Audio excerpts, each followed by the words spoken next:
మహాగణాధిపతే నమః. సదాశివసమారంభాం శంకరాచార్యమధ్యమాం అస్మదాచార్యపర్యంతం వందే గురుపరంపరాం. శ్రీమాత్రే నమః. ప్రేక్షకులందరికీ స్వాగతం.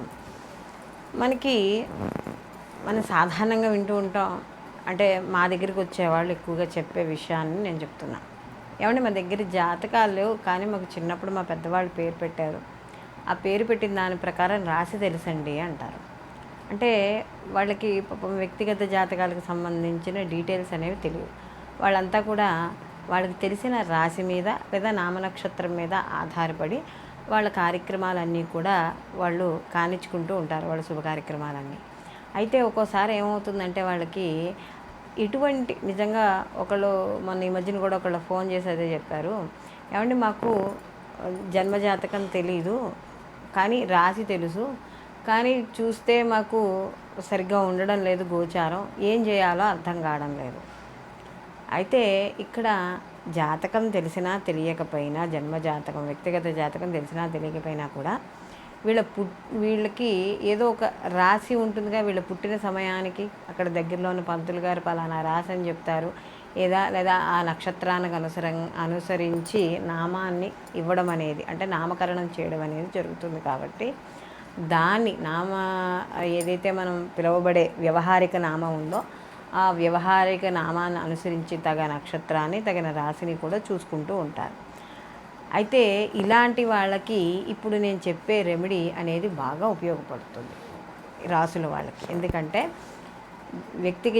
వ్యక్తిగత జాతకం తెలియని వాళ్ళకి జన్మ రాశి ఏదైతే ఉందో ఆ రాశి తెలిస్తే తద్వారా మనం పరిహారాలు చేసుకోవడం ద్వారా మనకి ప్రతికూల ఫలితాలు తగ్గి అనుకూలమైన ఫలితాలు పొందడం అనేది జరుగుతుంది. కాబట్టి ఇప్పుడు మనం అసలు ఒక్కొక్క రాశి గురించి మనం తెలుసుకుందాం. ఈ 12 రాసుల వాళ్ళు అసలు చేయదగిన రెమెడీస్ ఏమిటి, వీళ్ళు అంటే ఎవరైనా చేయగలే రెమెడీస్ ఇవి. కాబట్టి అవి ఏమిటి అనేది మనం ఇప్పుడు తెలుసుకుందాం. సింహరాశికి రాశాధిపతి వచ్చి రవి. అయితే సింహరాశిలోకి మఖ 1, 2, 3, 4 పాదాలు, పుబ్బ 1, 2, 3, 4 పాదాలు, ఉత్తర 1వ పాదము సింహరాశిలోకి వస్తాయి. సింహరాశి వారికి కానీ చూసుకున్నప్పుడు ఇక్కడ వీళ్ళకి రాగితో ఎక్కువ సంబంధం ఉన్నవి వీళ్ళు చూసుకోవాలంటే రాగి చెంబులో నీళ్లు కానీ, రాగి దాంతో నీళ్లు ఎక్కువగా తాగడం, లేదా రాగికి సంబంధించిన వస్తువులు ఎవరికైనా దానం చేయడం. రాగి నాణాలు ఉంటాయి కదా, ఆ రాగి నాణాలు మీరు బయటికి వెళ్ళే పర్సుల్లో కానీ హ్యాండ్ బ్యాగుల్లో కానీ వాటిని పెట్టుకుని వెళ్ళడం. ఎర్రటి పూలని తీసుకుని వాటిలో ఒక రాగి చెంబులో నీటి పోసి ఆ నీటిని సూర్యభగవానికి అర్ఘ్యంగా ఇవ్వడం, ఇలాంటివి చేయడం. అలాగే ముఖ్యంగా ఇక్కడ ఆవుకి ఎక్కువగా ఆహారాన్ని పెడుతూ ఉండడం. అలాగే వెండి బియ్యం ఏవైతే ఉన్నాయో ఆ వెండి బియ్యం ఉంటాయి కదా, ఆ వెండి బియ్యం అనేది ఎప్పుడూ కూడా ఉచితంగా అనేది తీసుకోకూడదు. బ్రాహ్మడైతే దానంగా తీసుకుంటాడు అనుకోండి, మిగిలిన వాళ్ళు ఎవరు కూడా ఉచితంగా తీసుకోకూడదు. అలాగే ఇక్కడ కాస్త కోతులకి వాటికి కూడా కాస్త ఆహారాన్ని పెట్టడం. ఏదైనా ఒక పనిని ప్రారంభించేటప్పుడు కానీ చెందేటప్పుడు కానీ ఒక రాగి చెంబుని తీసుకుని రాగి చెంబులో కాస్త పసుపు కుంకుమ కాస్త ఎర్రటి పుష్పాలు వేసి అక్కడ మీకు ఏదైతే కోరిక ఉందో ఆ కోరికను తలుచుకుని అక్కడ సూర్యభగవానుడికి ఎదురుండా నిలబడి సూర్య నమస్కారాలకు సంబంధించిన 12 నామాలు ఉంటాయి కదా, ఆ 12 నామాలు కూడా చదువుతూ ఇక్కడ సూర్యుడికి అర్ఘ్యం ఇవ్వడం ద్వారా కొంత మానసిక శక్తి, దృఢత్వము, శారీరక దృఢత్వము, అంటే స్థిర బుద్ధి ఇలాంటివన్నీ కూడా ఏర్పడే అవకాశం అనేది ఎక్కువగా కనబడుతోంది. అలాగే ఇక్కడ ముఖ్యంగా ఈ సింహరాశి వాళ్ళు ఎక్కువగా మీరు తీర్థయాత్రలకు వెళ్ళినా లేకపోతే ఇంట్లోనే ఉన్నా, మీ గ్రామాల్లోనే ఉన్నా, ఎక్కడున్నా కూడా ఎవరైతే భగవంతుడికి సేవ చేయాలనుకుంటున్న వేరే చోట్ల నుంచి వేరే ప్రదేశాల నుంచి వస్తున్నారో కొంతమంది ఉపన్యాసాలని, వాళ్ళతో పాటు ఇంకో 4, 5 అని, లేకపోతే స్వామీజీలు వస్తే వాళ్ళ వెనకాల కొంతమంది ఇలా వస్తూ ఉంటారు. డైరెక్ట్గా వాళ్ళకే మనం సహాయం చేయగల ఈ భగవంతుడి యొక్క ప్రవచనాలకు కానీ భగవంతుడికి సంబంధించిన దాని గురించి ఎవరైనా చెప్పాలి అని అనుకుని వస్తుంటే అలాంటి వాళ్ళకి సహాయం చేసినా కూడా మీకు అనుకూలమైన ఫలితాలు గోచరించడం అనేది జరుగుతుంది. అలాగే గుళ్ళో కొబ్బరికాయలు లేదా బాదం కాయలు కూడా ఇక్కడ దానం ఇవ్వడం లేదా ఆ గుళ్ళో వాడుకోమని ఇవ్వడం ఇలాంటివి ఇచ్చినా కూడా శుభ పరిణామాలు ఎక్కువగా కనబడుతూ ఉంటాయి. అలాగే ఇక్కడ ఆదివారాలు నియమాలు పాటించడం, ముఖ్యంగా మధుమాంసాలు అనేవి ఎక్కువగా కూడా కాదు, అసలు మధుమాంసాలు అనేవి స్వీకరించడం కూడా ఇక్కడ మంచిది కాదు అని చెప్పి ఇక్కడ మనకి శాస్త్రం అనేది చెప్తోంది. అలాగే ఇక్కడ ఏదైనా చపాతీలు ఉంటే ఆ చపాతీలు అన్నీ కూడా మనకి రాగి గిన్నెలో పెట్టి ఎవరికైనా పొద్దున్నే ఇవ్వడం ద్వారా కూడా కొంత అనుకూలమైన ఫలితాలు గోచరించడం అనేది జరుగుతుంది. మొత్తం మీద ఏదైతే ఈ రాశి వాళ్ళు ఉన్నారో ఈ రాశి వాళ్ళు మొత్తం మీద ఎక్కువగా ఉపయోగించే వాటిలో కూడా రాగిని ఎక్కువగా ఉపయోగిస్తూ ఉండడం అనేది చెప్పదగ్గ సూచన. వీళ్ళు మరిన్ని మంచి ఫలితాలు పొందడానికి వీళ్ళు ఈ గ్రహాలతో ఇవి చేసుకుంటూనే ప్రతి నిత్యము కూడా వీళ్ళు ఈ సూర్యాష్టకాన్ని కానీ సూర్య నమస్కారాలు కానీ ఈ సూర్యుడికి సంబంధించిన నామాలు కానీ నిత్యం పఠించుకోవడం, ఆదిత్య పారాయణ చేయడం ఇలాంటివి చేయడం ద్వారా వీళ్ళకి ఆరోగ్య పరిస్థితులన్నీ కూడా చక్కబడి వీళ్ళు ఏవైతే పనులు చేయాలనుకుంటున్నారో ఆ పనులన్నీ కూడా సకాలంలో పూర్తి చేసుకుని ముందుకు వెళ్ళడం అనేది జరుగుతుంది. వృషభ రాశిలోకి కృత్తిక 2, 3, 4 పాదాలు, రోహిణి 1, 2, 3, 4 పాదాలు, మృగశిర 1, 2 పాదాలు వృషభ రాశిలోకి వస్తాయి. వృషభ రాశికి రాష్ట్రాధిపతి వచ్చి శుక్రుడు. అయితే వృషభ రాశి వారికి కానీ చూసుకున్నప్పుడు సాధారణంగా అసలు వీళ్ళు ఎటువంటి రెమెడీస్ పాటించడం ద్వారా వీళ్ళకి అనుకూలమైన ఫలితాలు కలుగుతాయి అని చూసుకున్నప్పుడు వీళ్ళు ఎప్పుడూ కూడా గోసేవ చేస్తూ ఉండాలి వీళ్ళు.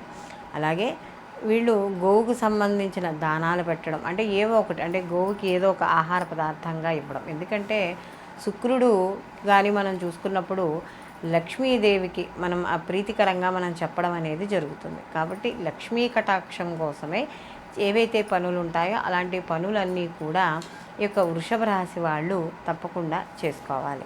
అలాగే ముఖ్యంగా ప్రతిరోజు కూడా, అంటే ఉదయము సాయంకాలము ప్రతిరోజు కూడా ఆవు నేతితో దీపాన్ని ఇంట్లో తప్పనిసరిగా వెలిగించుకోవాలి. ఇలా వెలిగించుకోవడం ద్వారా ఇంట్లో లక్ష్మీ కటాక్షం అనేది కలుగుతుంది. అలాగే శుక్రవారం నాడు కాస్త నియమనిష్టలతో ఉండడము, కాస్త దగ్గరలో ఉన్న దేవాలయాలకు వెళ్ళడము ఇలాంటివి చేసుకోవాలి. అలాగే రాశివారు శుక్రుడికి సంబంధించిన వజ్రమును ఉంగరంగా ధరించాలి.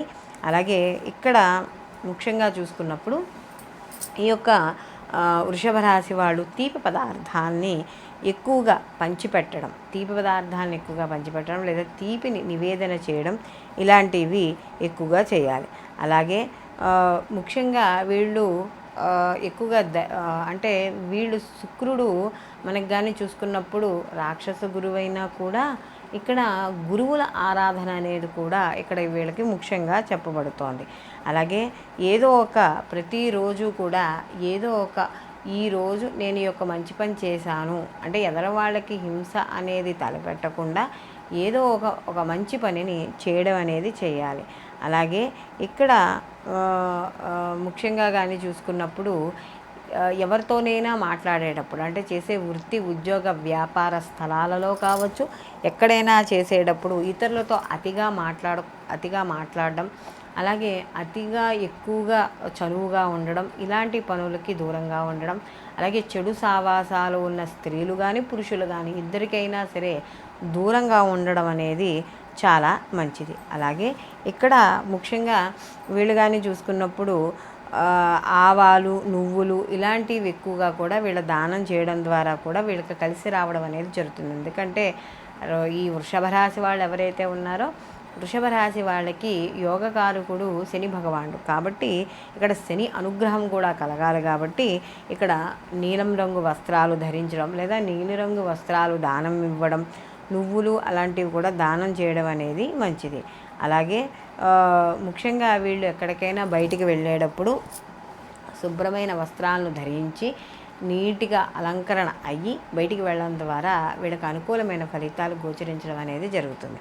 అలాగే వృషభ రాశి వాళ్ళకి సుగంధ ద్రవ్యాలు, అలాగే మనకి పుష్పాలు, అలాగే వస్త్రాలు, పరిణమ ద్రవ్యాలు ఏవైతే ఉన్నాయో వీటికి సంబంధించిన వ్యాపారాలు కలిసి రావడము, అలాగే వీటిని ఉపయోగించడం ద్వారా కూడా వీళ్ళకి కలిసి రావడం అనేది జరుగుతుంది. అలాగే ఇక్కడ ముఖ్యంగా ఈ యొక్క ఎవరికైనా దానం ఇచ్చేటప్పుడు మాత్రం కాస్త బెల్లాన్ని దానం ఇవ్వడం అనేది చాలా మంచిది. ముఖ్యంగా వీళ్ళు ఈ యొక్క వృషభ రాశి వాళ్ళకి ద్వితీయ పంచమాధిపతి అయిన బుధుడు కాబట్టి, అంటే ధనాధిపతి కాబట్టి, పెసరపప్పు, ఆకుకూరలు, ఆకుపచ్చని కూరలు ఎవరికైనా దానం చేయడం లేదా గోవుకి పెట్టడం ద్వారా కూడా వీళ్ళకి కాస్త అనుకూలంగా ఉండడం అనేది జరుగుతుంది. అలాగే వీళ్ళకి శుక్రుడు కొద్దిగా అంటే సౌమ్యకారకుడు అని చెప్పడానికి లేదు, కానీ కొద్దిగా అనవసరమైన విషయాలకి దూరంగా ఉంటే మంచిది. లేకపోతే అపవాదులకి, అపకీర్తులకి గురయ్యే అవకాశం అనేది ఎక్కువగా ఉంటుంది. అలాగే భార్య వైపు కూడా వీళ్ళకి ఎక్కువగా కలిసి రావడం, భార్య తరఫు నుంచి కూడా వీళ్ళకి సహాయ సహకారాలు పూర్తి స్థాయిలో అందడం అనేది ఇక్కడ కనబడుతుంది.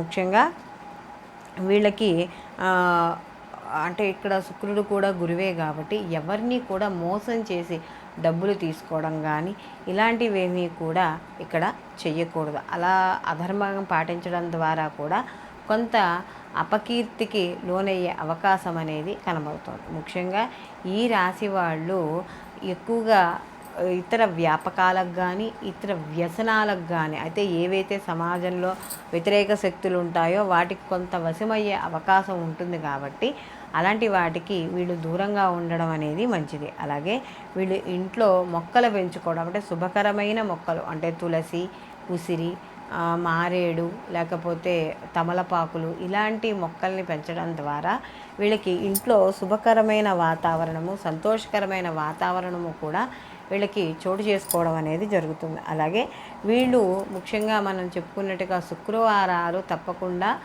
ఆహార నియమాలు పాటించాలి. స్త్రీలు అయితే లక్ష్మీ ఆరాధన చేయడం, పురుషులు కూడా లక్ష్మీ ఆరాధన చేయడం ద్వారా ఎంతో విశేషంగా వీళ్ళకి కలిసి రావడం అనేది జరుగుతుంది. అలాగే వీళ్ళకి శుక్రవారం నాడు అమ్మవారికి పరమాన్నాన్ని నివేదన చేసి ఆ నివేదన చేసిన ప్రసాదాన్ని స్వీకరించడం ద్వారా కూడా శుభ ఫలితాలు అనేవి తప్పకుండా కలుగుతాయి. అలాగే వీళ్ళు ప్రతిరోజు కూడా ఈ వృషభ రాశి వాళ్ళు కనకదార స్తోత్రాన్ని కానీ లక్ష్మీ అష్టోత్తరాన్ని కానీ పారాయణ చేయడం ద్వారా వీళ్ళ జీవితంలో ఎప్పుడూ కూడా ధనానికి కానీ సంతోషానికి కానీ ఎటువంటి లోటు కూడా వీళ్ళకి ఉండదు. కాబట్టి ఇప్పుడు మనం చెప్పుకునే వృషభ రాశి వాళ్ళ రెమెడీస్ అన్నీ కూడా మనం సాధారణంగా అందరూ చేసుకోగలిగినవి, చేసుకోదగినవి కూడా కాబట్టి చేసుకుని అందరూ కూడా ఆయురారోగ్య ఐశ్వర్యాలతోనూ ఇష్ట సంపదలతోనూ తులదూగాలని మనస్ఫూర్తిగా కోరుకుంటూ సర్వే జనా సుఖినో భవంతు, లోకా సంస్థ సుఖినో భవంతు.